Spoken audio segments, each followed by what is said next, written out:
Hey, what's up, lightboltjoe here. Today we are going to discuss Book 18 in R.L. Stine's Goosebumps original series, Monster Blood 2. This came out April of 94? April of 94, yes. So we have our Cuddles the hamster surrounded by our Monster Blood. We have Cuddles the hamster surrounded by our Monster Blood. Cuddles is a staple in the Goosebumps community. Like, there's very certain characters that are like, oh, that's Goosebumps, right? Cuddles is like one of the top five. And it's from this book. So this is the first sequel book we've had. So Evan Ross is back. Our 12-year-old intrepid hero is back. He's moved to Atlanta.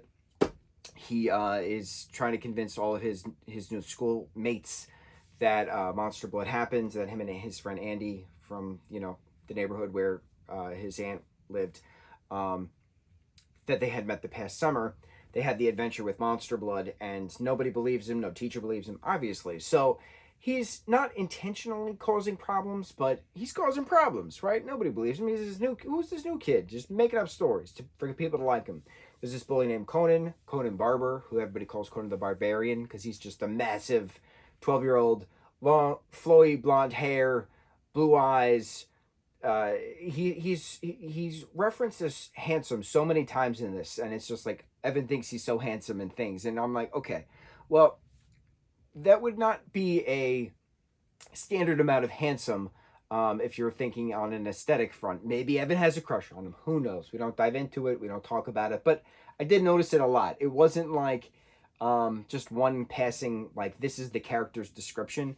It was, he had this smirk on his handsome face, and his handsome face was smiling at things, right? So things I noticed. How this story comes about and how Andy comes into the picture. Andy writes Evan a bunch of times. Her parents are being sent overseas to Europe, and so it's assumed that her parents are in the military. It's not verbatim said, but it is just assumed. The assumption is that her parents are in the military. They were sent overseas to Europe. And she's going to live with her aunt and uncle in Atlanta, conveniently, who happens to live 3 blocks away from where Evan's family just moved. So Evan's been in school now for a while. He always references that he started this school year this past fall. He started the school year for fall, which is right at that cusp where August and September meet, kind of a thing.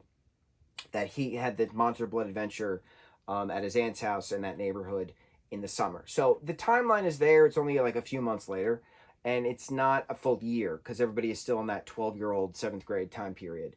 So how does Cuddles get Monster Blood? How does Monster Blood cut back? The last time we saw Monster Blood, it was revealed that Sarah the cat was actually a witch who cast a spell and caused all the chaos to happen throughout Monster Blood.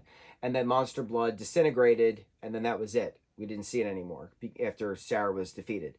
So Andy brings the empty can with her to Atlanta, shows Evan, say, here, I have something that might cheer you up. And he freaks out because they open it, and it's not empty, it's half full. And he's like, well, there had to have been like a speck of Monster Blood still in there, and because it was exposed to the air, that's why it's starting to grow again. Okay, fine. We'll pass that on.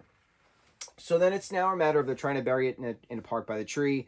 Conan sees them. He's physically bullying, Evan. He winds up stealing the can. There's a whole breaking into Conan's room scene, which is just absolutely hysterical. Evan bouncing around in his room thinking nobody's listening, just rapping along to his boombox that's blaring. Trigger, the dog, the Cocker Spaniel, is back, barking his head off as well. And then it's a matter of, again, how does Cuddles get the Monster Blood? So Andy is trying to cheer Evan up because he keeps getting picked on by Conan, and she feeds Cuddles a little bit of Monster Blood, a spoonful worth of Monster Blood. That way, Cuddles can grow, and then, people will start to believe him because his stories are actually true. So she's trying to be a good friend. She has good intentions. Doesn't work out quite as planned. So Cuddles just keeps growing and growing and growing, and then Cuddles is 10 foot tall and attacking people in the classrooms. And so they can't get him to jump on this giant wheel sculpture that his dad made that was in the auditorium. They can't get him to calm down. Cuddles has got Conan at one point, ready to eat him. So what do you do? So Evan's like, you know what? Let me just eat Monster Blood, so that way I'm taller than him. That way we're back to human and hamster size comparisons, and I could just throw him in the supply closet and we could just be done with it.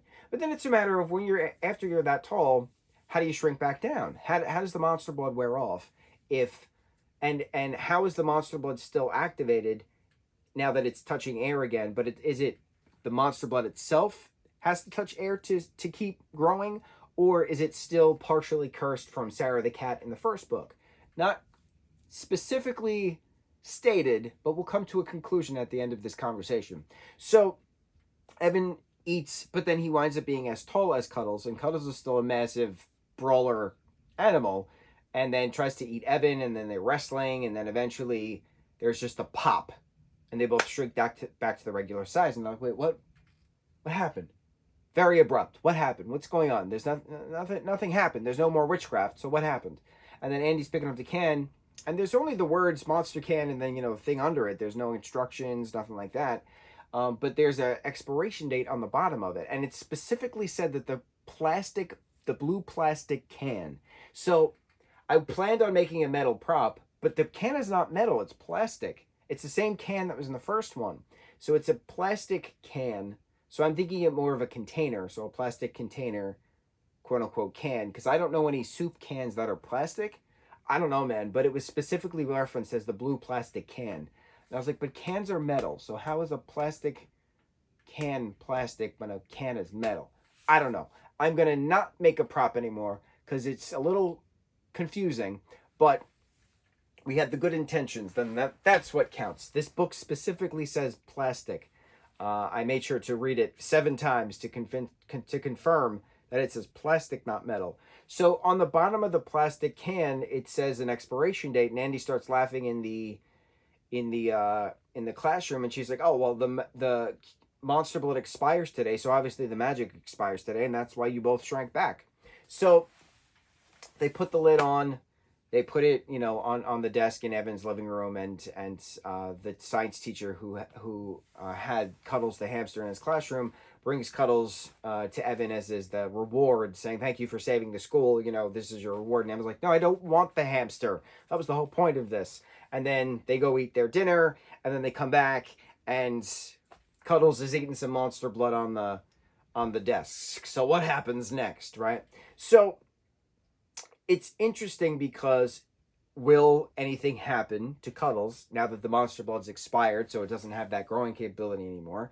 Does the expiration date on the toy have anything to do with the magic that Sarah had to do with? Or was it 2 separate magical entities that kind of coincided in that first story, and now it's just to the magic of the actual toy itself in the second story? I think it's that. I think the first story had more to do with the conciliation.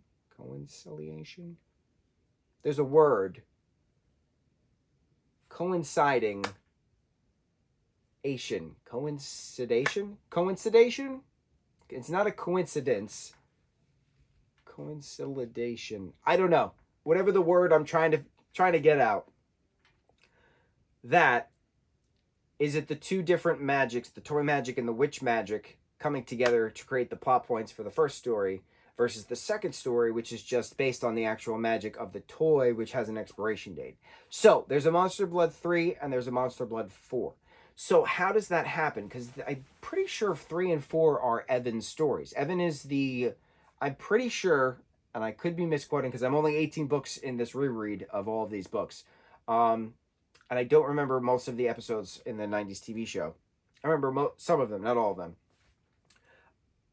I'm pretty sure Evan is the main character for all 4 Monster Blood books. I'm pretty sure that Monster Blood is the most sequeled book in the Goosebumps franchise. I know there's Haunted Mask 2. I know there's Say Cheese and Dies Again. I know Say Cheese and Die Again. I know that there's Night of the Living Dummy 2. I think there's another sequel, but I'm pretty sure Monster Blood is the only one that has 4. 3 and 4. I don't think anything else has that direct of sequels. And I'm curious if characters cross over from one story to the next. I haven't seen that yet. I hope they do. I like when there's a, you know, shared universe of characters. It's not a multiverse. It's a shared universe of characters. So we'll see. We'll see what happens as I continue on. Book 18 came out April of 94. R.L. Stine, Goosebumps, Monster Blood 2. Cuddles the hamster represent. Cuddles the hamster. This blanket, I don't know what year this blanket came out. It says it somewhere. Oh, does it say it here? No, it does not. 90 something. 90 something it came out. 94 this book came out. On to the next review. Mucho mahalo.